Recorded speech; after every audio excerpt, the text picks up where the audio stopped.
साल 1965 का वो समय जब नेहरू का निधन हो चुका था। छोटे कद के लाल बहादुर शास्त्री नए प्रधानमंत्री बन चुके थे। उसी दौरान पाकिस्तान के राष्ट्रपति जनरल अयूब खान को लगा कि भारत से कश्मीर छीनने का यही सही मौका है।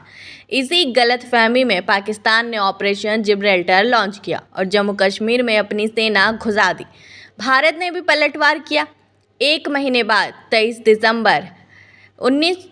सितंबर 1965 को युद्ध रुका तो भारतीय सेना लाहौर तक पहुंच चुकी थी। इसके बाद प्रधानमंत्री शास्त्री ने दिल्ली के रामलीला मैदान में एक रैली की। उन्होंने देश को संबोधित करते हुए कहा, पाकिस्तान के राष्ट्रपति जनरल अयूब खान कह रहे थे कि वे टहलते हुए दिल्ली पहुंच जाएंगे। जब ये इरादा हो तो हम भी थोड़ा टहलते हुए लाहौर चले गए। मैं समझता हूं कि हमने कोई गलती नहीं की है। आज आपको बताते हैं कि लाल बहादुर शास्त्री के पीएम बनने की कहानी और उनकी ज़िंदगी से जुड़े कुछ किस्से। 27 मई 1964 को प्रधानमंत्री जवाहरलाल नेहरू का निधन हो गया। देश के सामने सबसे बड़ा सवाल था कि नेहरू के बाद कौन।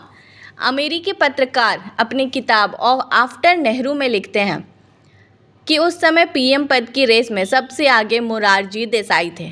इसके अलावा वीके कृष्ण मेनन, लाल बहादुर शास्त्री, इंदिरा गांधी, जयप्रकाश नारायण, बृजमोहन कौल के नाम भी चल रहे थे। पीएम कैसे चुना जाए, कांग्रेस में इसका कोई पारंपरिक तरीका नहीं था।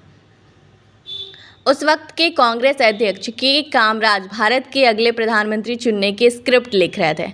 लाल बहादुर शास्त्री के साथ लंबे समय तक काम कर चुके सीपी श्रीवास्तव अपनी किताब Lal Bahadur Shastri a life of truth in politics में लिखते हैं कि कांग्रेस का वामपंथी धड़ा चाहता था कि नए प्रधानमंत्री के चुनाव को थोड़े दिनों के लिए टाल देना चाहिए, क्योंकि नेहरू के निधन से लोग बहुत दुखी हैं। ये कार्यवाहक प्रधानमंत्री गुलजारी लाल नंदा को ही पीएम बने रहने देना चाहिए था। इस सुझाव को कांग्रेस अध्यक्ष कामराज ने खारिज कर दिया। उन्होंने पार्टी के वरिष्ठ नेताओं के साथ बैठकें शुरू की।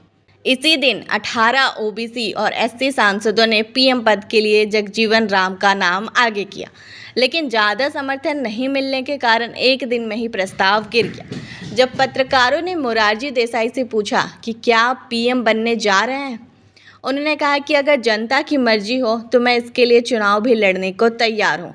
हालांकि सर्वसम्मति से पार्टी में राय बनाने का प्रयास जारी है। जब यही बात कांग्रेस अध्यक्ष से पूछी गई तो उन्होंने कहा कि कल तक इंतजार कीजिए, कांग्रेस वर्किंग कमेटी ही इसका फैसला करेगी।